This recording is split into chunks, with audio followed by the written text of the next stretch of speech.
Haleluya, haleluya, shalom blessed people. Kiranya berkat dan damai sejahtera Allah di dalam Tuhan Yesus Kristus menjadi bagian kita sepanjang hari ini.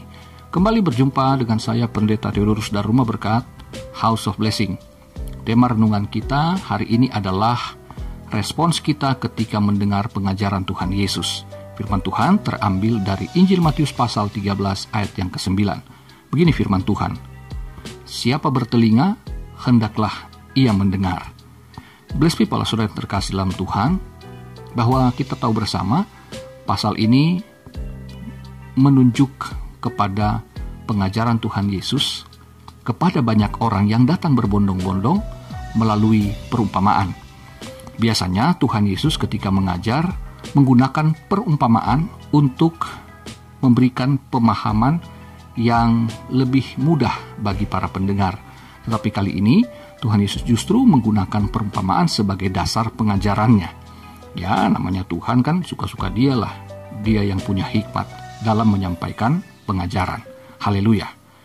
Blessed people, dikatakan siapa bertelinga hendaklah ia mendengar. Dia menutup perumpamaan pengajaran dengan kalimat yang demikian.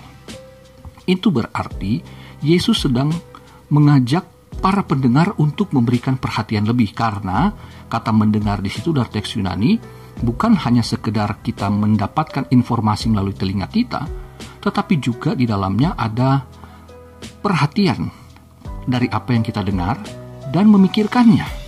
Nah, jadi saudaraku, tidak seperti orang-orang yang senyum-senyum dan berkata amin pada apa yang dia dengar, tapi kemudian dia tidak pikirkan. Bahkan saya sering menemukan ada orang-orang yang begitu gembiranya mendengarkan khotbah, tetapi setelah itu mereka lupa apa yang dikhotbahkan, yang diingat hanya yang lucu-lucu. Tapi inti pengajaran Tuhan Yesus tidak diingat.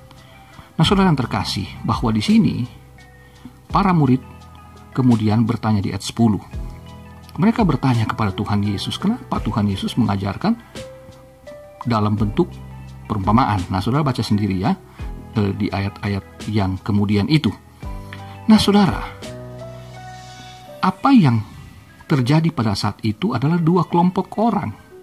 Mereka yang sama-sama mendengar firman Tuhan Yesus, tetapi memberikan respons yang berbeda. Para murid bertanya arti dari perumpamaan yang Yesus sampaikan. Sementara mayoritas orang yang mendengar, yang datang berbondong-bondong, tidak bertanya apa-apa. Padahal Tuhan Yesus tahu mereka sebetulnya tidak mengerti, semuanya nggak ngerti. Makanya dia menekankan siapa yang bertelinga hendaklah ia mendengar.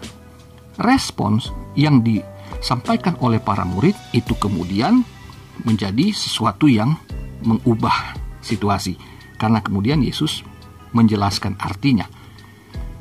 Di ayat yang ke-11 dikatakan, jawab Yesus, kepadamu diberi karunia untuk mengetahui rahasia kerajaan sorga, tetapi kepada mereka tidak. Jadi mereka hanya suka mendengar, tapi nggak mau fokus gitu ya. Jadi mereka cuma, ya oke lah, bagus lah pengajarannya, tapi tidak ada kerinduan, tidak ada rasa haus dan lapar akan kebenaran firman Tuhan untuk memahami lebih lanjut, saudaraku.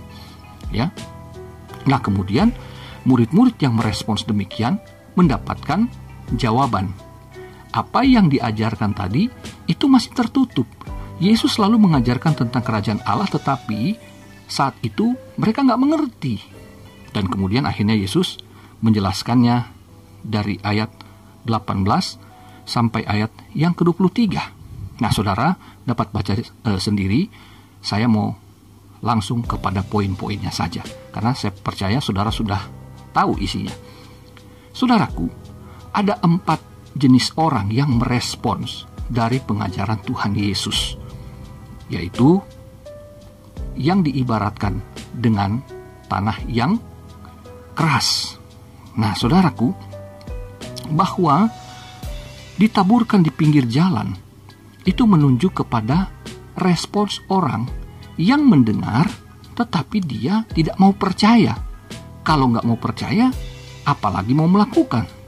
Nah, ini orang-orang yang Yesus tunjuk sebetulnya kepada orang-orang di depan matanya, yaitu orang-orang Yahudi sendiri, orang-orang Israel. Saudaraku, seorang penabur ketika dia berjalan di tempat di mana dia berladang, maka ada jalan di tengah ladang itu, jalan kecil. Kemudian dia mulai melemparkan benihnya ke kanan dan ke kiri. Nah, sebagian benih itu ada yang jatuh di jalan tempat dia melewati ladang itu. Dan orang-orang yang lewat di situ dapat menginjak-injak benih atau burung-burung datang memakannya. Ini menunjukkan bahwa meskipun banyak orang yang mendengarkan banyak pengajaran Tuhan Yesus dari Kejadian sampai Wahyu, tapi ketika berkenaan dengan dirinya yang Tuhan tegur, dia nggak mau mendengarkan. Misalkan, ya banyaklah sekarang viral ya, sudah terbuka sekali. Ada orang-orang yang disebut pelakor, pebinor, ya. Bagaimana udah tahu itu suami orang, istri orang, tetapi tetap aja diselingkuhin. Padahal orang itu Kristen juga. Dia sudah tahu kok larangan firman Tuhan, tetapi dia tetap melakukannya. Nah saudara, inilah orang yang tidak mau tahu. Dia sudah tahu, tapi tidak mau tahu. Yang kedua, tipe orang yang dikatakan mendengarkan firman Tuhan ibarat benih yang jatuh di tanah yang berbatu. Berbatu-batu ini. Jadi, meskipun tanah itu sudah digarap oleh si petani atau peladang, tetap aja ada bagian-bagian yang ternyata batu-batunya tidak disingkirkan. Nah, saudaraku, ini ibarat orang yang mendengarkan dengan penuh sukacita. Ya, dikatakan gembira. Tapi dia nggak tahan ya. Karena dia tidak berakar, dia tidak tahan akan pencobaan. Dia tidak tahan akan penganiayaan, penindasan karena firman itu. Nah, ini menunjukkan bahwa orang-orang yang mendengarkan firman ini, integritasnya diuji. Ya, saudara. Jadi ketika datang masa-masa sukar, misalkan apalagi soal keuangan misalnya. Ya, sudah tahu itu duit perusahaan. Udah tahu itu uang negara.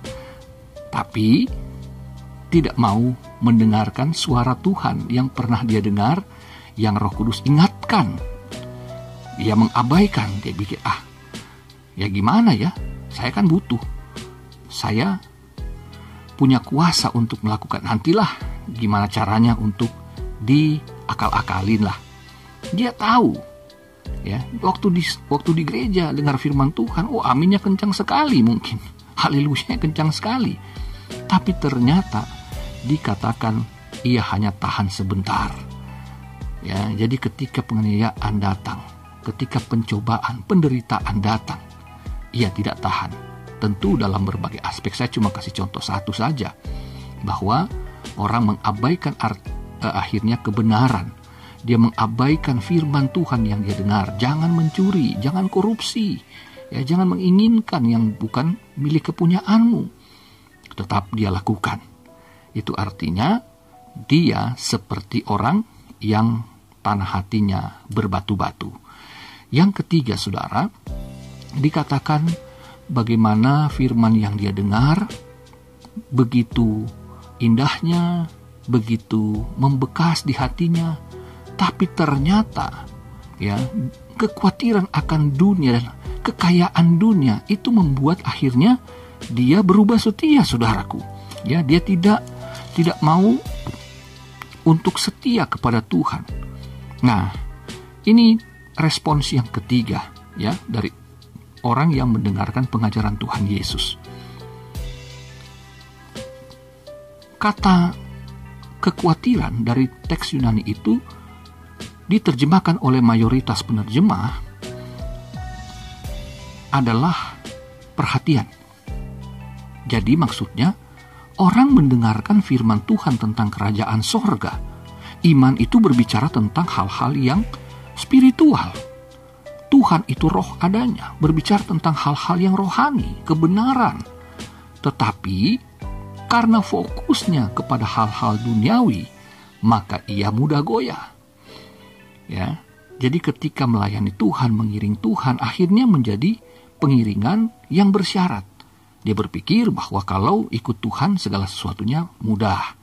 Bahwa dia memikirkan hal-hal yang duniawi seperti misalkan contoh teologia kemakmuran. Bahwa kalau kamu ikut Tuhan, kamu mengimani, kamu melayani, Tuhan pasti memberkatimu.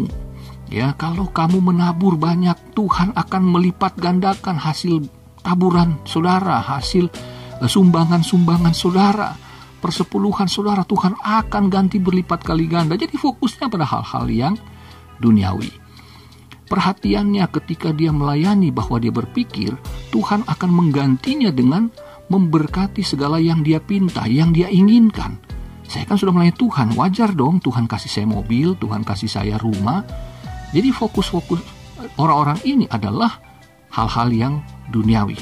Ya, bukan berarti tidak boleh punya rumah, bukan tidak boleh punya mobil, tetapi bukan itu maksudnya menjadi fokus kita mengiring Tuhan Yesus.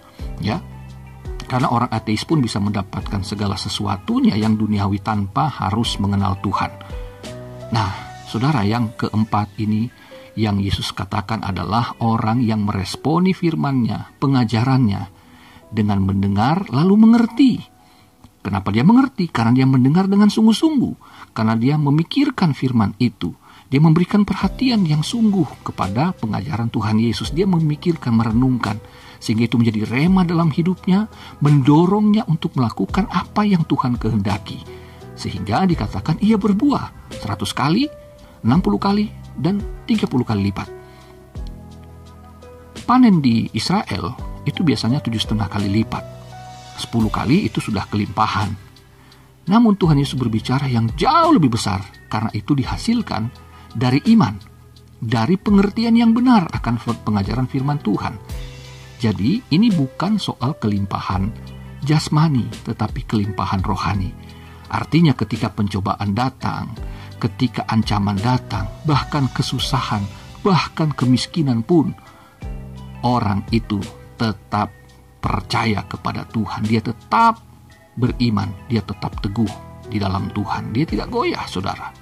Ya, seperti jemaat Makedonia, sekalipun sangat miskin, tetapi mereka kaya dalam kemurahan. Itu maksudnya kelimpahan. Jadi, saudara, mari kita meresponi firman Tuhan dengan benar. Sehingga ketika kita mendengar, yuk kita pikirkan, apa sih yang menjadi kehendak Tuhan melalui firman itu? Apa sih yang Tuhan mau saya lakukan untuk mempermuliakan Dia? Apa sih yang Tuhan kehendaki yang menjadi cita-cita sorga untuk saya genapi melalui kehidupan sehari-hari saya?